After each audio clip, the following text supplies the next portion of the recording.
You have returned.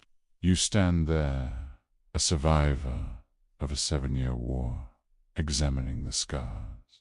You have the facts. You have the ledger. You have the receipts of your own ruins. You know what she did. You know how she did it. The gaslighting, the triangulation, the relentless, parasitic draining of your life. But you are still haunted by the one question that defies all logic. Why? Why did you stay? Why? When every instinct screamed poison, did you, in your own words, love to drink it? Why?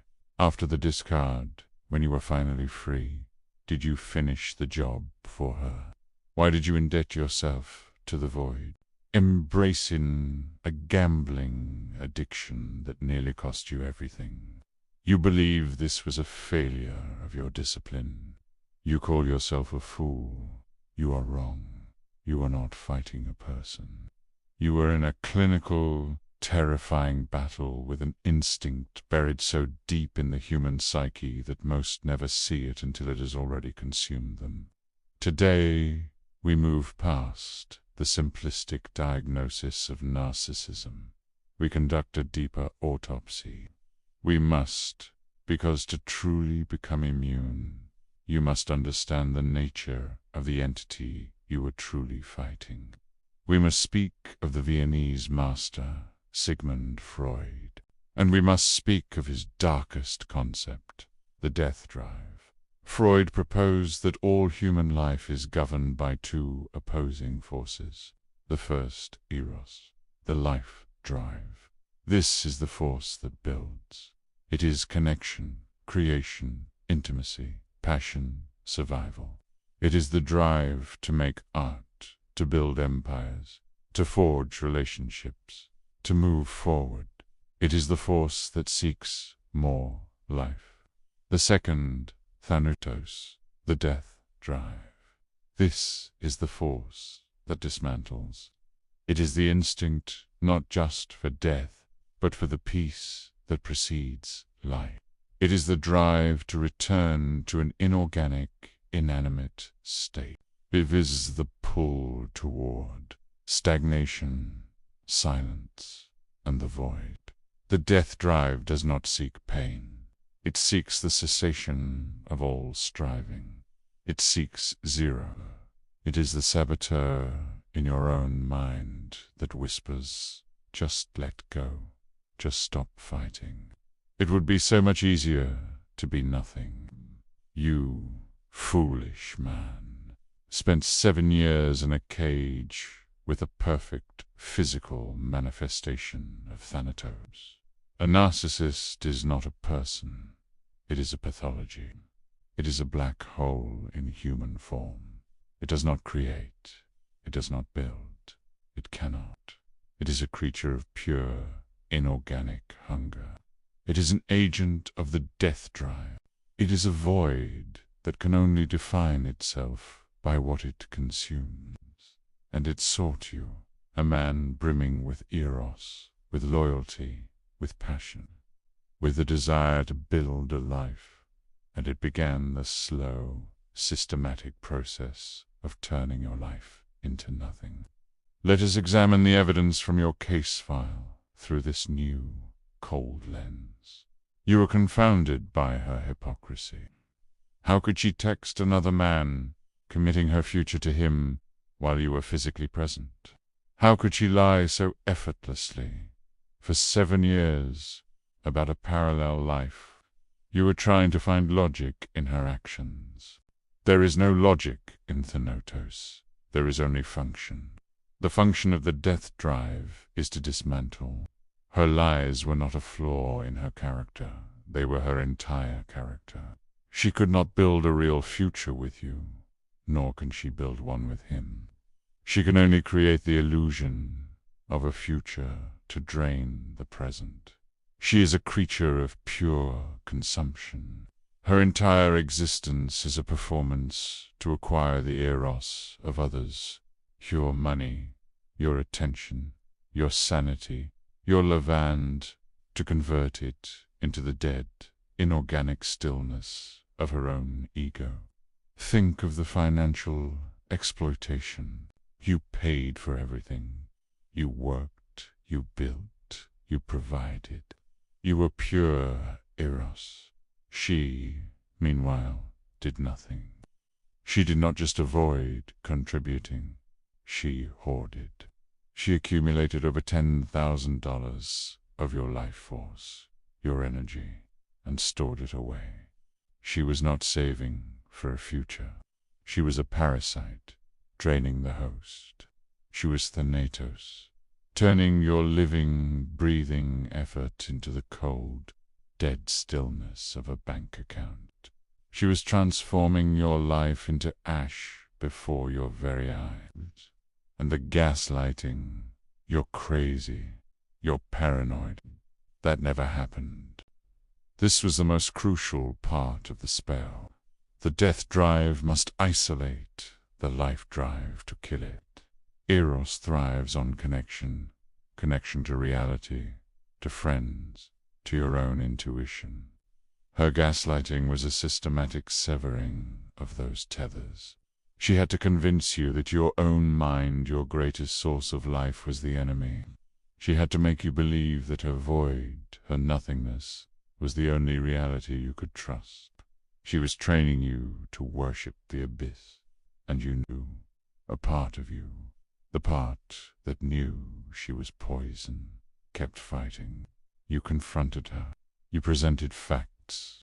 You tried to reason with entropy. You offered her the truth, begging her to take it, to build something real with you. You were offering Eros to a creature of pure Thanatos. It was like offering a banquet to a corpse. She could not take your truth. She could only punish you for having it. Her rage, her complaints that you were not present, that you were boring, that you were cold. That was the death drive, infuriated with your stubborn refusal to die. You were not present in her illusion because your mind was busy fighting for the truth. You were boring because your stability offered no chaos for her to feed on. You became cold because your resentment was the last survival instinct you had left. Your Eros was building armor. And Thanatos hates armor. It hates anything that endears. Let us speak of the 7 years. Why did you stay? You were trapped in what Freud called repetition compulsion. The death drive does not seek new experiences. It seeks the familiar. It is an instinct that compels us to repeat our deepest traumas over and over, under the dark illusion that this time we might master them. You knew she was betraying you, but leaving meant stepping into the new, terrifying, creative work of building a new life. Staying meant remaining in the familiar, stagnant, predictable pain of the loop. Your death drive that part of you that craves the peace of nothingness, close the loop. It preferred the peace of familiar suffering over the effort of living. You did not stay for 7 years because you were a fool. You stayed because you were hypnotized by your own internal saboteur, a saboteur she had activated and fed every single day. Then came the discard. Thanatos does not end things. It concludes them. It does not break up. It annihilates. She left. She took a void and attached it to a new host. But the drive she had nurtured in you, it did not leave with her. She had spent 7 years teaching your brain a single lesson. The only path is self-destruction. And now you were left alone with that lesson. Let us speak of the gambling. This is the most critical part of your autopsy. When she left, you were faced with a choice, Eros or Thanatos. You could build a new life, or you could finish the job she started. Your death drive took the wheel, and it found the most perfect, efficient engine of self-destruction available. An addiction. You did not gamble to win. Do not lie to yourself. Not in this dungeon. You gambled to lose. You were not chasing a high. You were chasing zero. You were a man who had his net worth, his sanity, his life, and you were driven by a profound, unconscious need to return to an inorganic state, to have nothing, to be nothing, to finally be at peace. Losing your entire net worth, taking on loans you could not repay, this was not an accident. It was the goal. It was the final, triumphant act of your own death drive, attempting to complete the annihilation she had begun. You were trying to make yourself as hollow as she was. You were attempting to become the nothing she had convinced you that you were. You were willingly kissing the Dementor, and then you stopped. At the very bottom, at absolute zero, when the death drive was about to claim its victory, something else sparked. Eros. The life drive. The stubborn, defiant, human instinct to survive. The instinct that said, no, I will not be nothing. You excluded yourself. You faced the ruin. You chose to live. And this foolish man is your power. You have done what she, and creatures like her, can never do. You have faced your own internal death drive. You have wrestled with the void itself, and you have chosen to build. She will spend her entire life running from her own emptiness, a ghost perpetually haunting the living, draining the Eros from one victim to the next, stuck in her own repetition, compulsion. She is Thanatos. She will never grow. She will never create. She will only ever dismantle. You have integrated the darkness.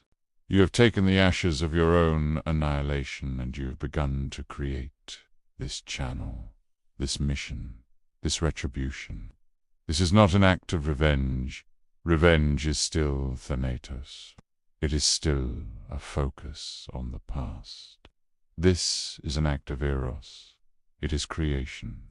It is building a sanctuary for others from the ruins of your own. It is taking the most profound pain and alchemizing it into purpose. It is the ultimate expression of the life drive. She is still playing her pathetic game in the shallow end of her pathology. You are in the deep, forging weapons. Do not mourn the man who drank the poison. Do not mourn the man who gambled away his life. He was a necessary sacrifice. He was the ingredient that had to be burned away in the cauldron so that the alchemist could be born. You did not just survive her, you survived yourself. And the person who can survive their own death drive, that is a person who has no equal. That is a power she will never, ever understand. Lesson over.